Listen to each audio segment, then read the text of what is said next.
What do Falcons do? Rise up.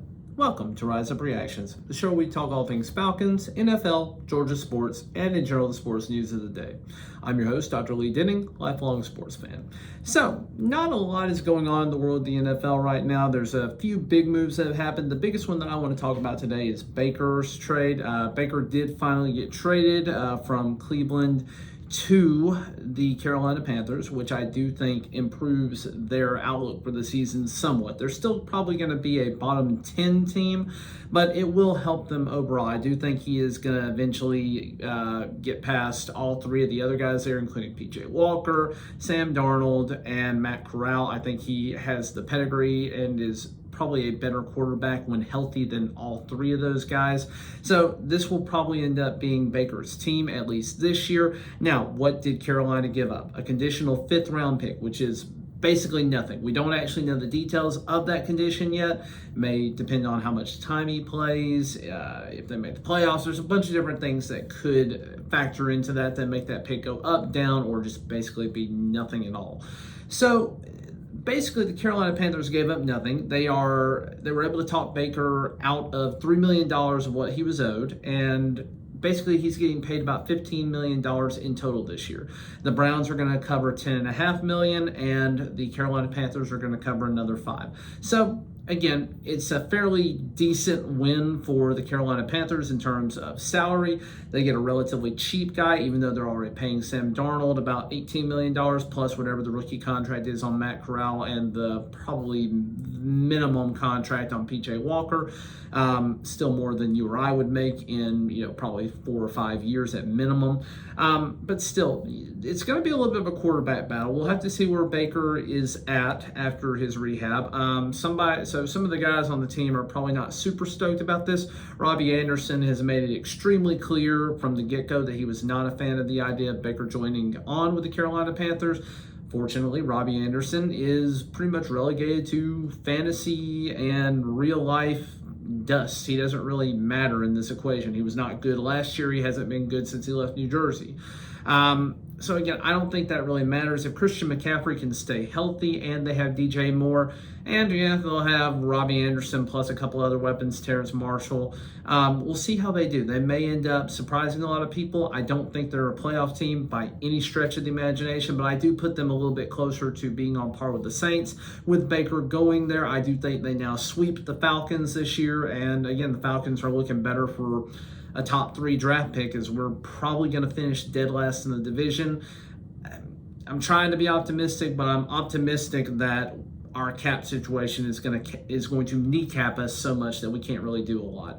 Again, 1/3 of our salary is going to players that no longer exist on our team this year. So we're going to be competing against that in a really tough division now that Baker comes in, and we basically are left with Marcus Mariota and Desmond Ridder as our potential starting quarterbacks. So again, a lot to be hopeful for in the future, but probably still going to be a bad season for the Falcons. Now, other news related to the Falcons, we did just sign Eddie Goldman, formerly Chicago Bears, to a 1-year deal. Don't know the details of that deal yet, but up until 2020, he was a phenomenal player. He was a stalwart part of the Chicago defense from 2015, where he was taken in the 2nd round, all the way up until the 2021 season. Now, 2020, he opted out, and he had lost a massive step when he came back in 2021. His PFF grade dropped from where he was hanging out around anywhere between 75 to 87 as his low and high, dropped him all the way down to 39. So not a good year in 2021, but again, a guy who could be in for a bounce back, and again, cheap deal probably for the Falcons, and we got to see what we've got. If he plays well, he's probably in line for at least an extension of 2 to 3 years. If he doesn't play well, we cut him, we move on, and we continue the rebuild. So really, those are the 2 big things that have happened. We still don't know where we sit with Deshaun Watson on his suspension. There's talk now of anywhere between about 8 games all the way to a 1-year-long plus suspension for him. It's anticipated the NFL will make a decision sometime in the next few weeks, but we'll see what happens. There's still a few lawsuits out there that have yet to be settled and yet to have court dates assigned to them. So we'll see what happens with Deshaun Watson. But speaking of that situation, the Browns now have lost Baker Mayfield. the only quarterback that they really have any chance of playing on their roster for at least the first half of the season is Jacoby Brissett. And that's not a good prospect. Jacoby Brissett is a okay backup in a pinch, but he is not a guy that's going to go out and have a winning season. And really, that's the only thing that the Browns need is a quarterback to really be competitive for a playoff spot and potentially even the Super Bowl. Let's go back a couple of years ago. They gave the Kansas City Chiefs a lot of hell leading up to the AFC Championship, and they were not very far away from knocking the Chiefs off and potentially going on to play in that Super Bowl, but didn't end up happening.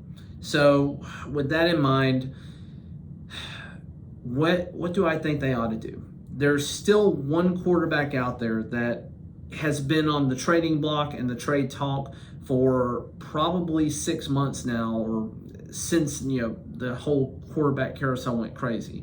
And that's Jimmy Garoppolo over in San Francisco. Now, the NFL thinks that there are 5 spots he could land in. I think there's realistically 2.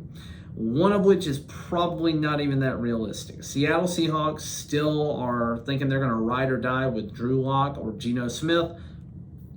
They're definitely going to die. They're not going to ride high at all. The problem with the trade there is that it is within division, so do not look for that to happen, though it would make the most sense for a team that needs a quarterback. But with Baker getting traded out to Carolina Panthers and with Deshaun Watson going to serve a suspension of some kind, we just don't know how long yet, it makes a whole lot of sense for 1 year, give up something. At this point, I think you could trade almost anything with the 49ers to get Jimmy Garoppolo onto your team. Make that trade, get him on there, have him plug and play, and potentially be your quarterback for a year. He's not going to actively lose you games. He just may not be the arm that wins you them either. But you have a good enough run game in Nick Chubb and Kareem Hunt, along with some other weapons like Amari Cooper, David Njoku, and then Donovan Peoples-Jones, David Bell, who they just picked up in the draft. So there's a lot of talent to work around. And then their defense is still very, very good overall. And that's a very competitive division. So if you don't have a quarterback, you're going to be struggling. And again, I've said this before. With Deshaun Watson, a full season, the Browns are a playoff and possible Super Bowl contender. Without him, with only Jacoby Brissett, and now for sure without Baker, they are a 3 to 5 win team maximum. It's not going to be a pretty year.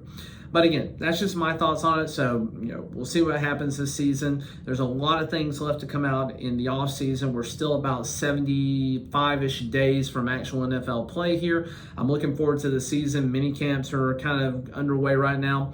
We'll see what we've got from the Falcons side and a lot of our rookies on 1-year deals. It's going to be a very different team than it was last year. But that's just my thoughts. If you like what I've talked about, or if you have your own thoughts, please leave a comment down below. Consider liking and subscribing to this channel.